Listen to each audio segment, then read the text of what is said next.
สบายดีมื้อนี้ทางเฮาก็มาอัปเดตงานเข้าใหม่เนาะเป็นรถกระบะ Ford Raptor เนาะ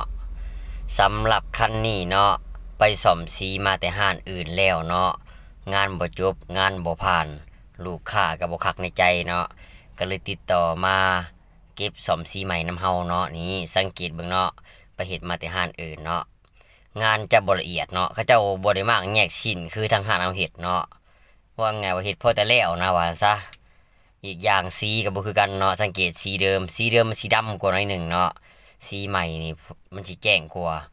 แล้วก็บ่ได้แยกชิ้นคือทางหารเราเฮ็ดเนาะแล้วก็สิมีงานซ่อมสีนำเนาะในการชนหน้าตัวเทิงเนาะมาสังเกตไว้นำกันเนาะสำหรับคลิปนี้ก็สิยาวแน่เนาะทางเฮาอยากให้ได้เห็นเนาะอยากให้ได้เห็นสภาพรถลูกค้าตอนมาเนาะกับตอนทางเฮาเฮ็ดแล้วเนาะ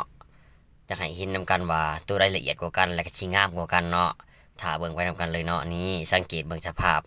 เฮ็ดมาแต่อาหารอื่นเนาะก็เจ้าแบบบ่ได้คัดเลยเบิ่งหนึ่งเนาะบ่ได้คัดเลยแบบว่าพ่นสีใส่เลยนะและก็บ่ได้มากแยกชิ้นคือทางร้านเอาเฮ็ดเนาะถ้าเบิ่งนำกันเนาะสังเกตสภาพบันไดเนาะบันไดนี่แม่นซ่อมสีมาแล้วแต่บ่ได้พ่นสีดำเนาะพ่นสีคิ้วล้อใส่เลยเนาะสาดใส่เลยเนาะนี่ก็สิประมาณนี้เนาะแบบนี้ลูกค้าจนแกงหัวเลยเนาะไปเอารถเนาะบ่จักแนวเว้าเนาะก็เลยว่า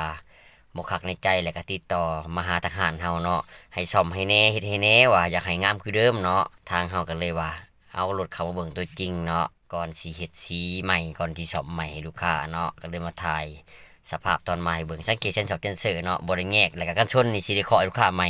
เพราะว่าชนมาแล้วมันยังเข้าในอยู่ทางเฮาก็สิได้ดึงออกมาใหม่ให้ได้ศูนย์ตามเดิมเนาะสังเกตเบิ่งนำกันเนาะก็จะบ่ได้มากใหญ่ชิ้นเห็นบ่สีก็ติดเบิดขอบยางของอันเซ็นเซอร์นี่เนาะกาบนอกก็บ่ได้ออกเนาะวงแหวนเซ็นเซอร์เนาะ ผลสีเต็งเลยเนาะแบบว่างานผ้าก็ว่าแมนแล้วก็มักง่ายก็ว่าแมนเนาะแต่สำหรับทางหารเฮาทาเบิ่งเนาะทางเฮาสิฮือออกใหม่หมดเลยเนาะแล้วก็สิเฮ็ดใหม่บอกเลยว่างามกว่าเก่าหลายงามบ่งามก็ต้องท่าเบิ่งตอนที่มันแล้วเนาะตอนนี้ให้เบิ่งสภาพตอนมาก่อนเนาะว่าสภาพเป็นแนวใดแหน่ในประตูก็สิมีรอยบุ่มน้อยหนึ่งเนาะทางเฮาสิได้เคาะซ่อมใหม่ลูกค้าเนาะ แล้วก็สิมีเบื้อ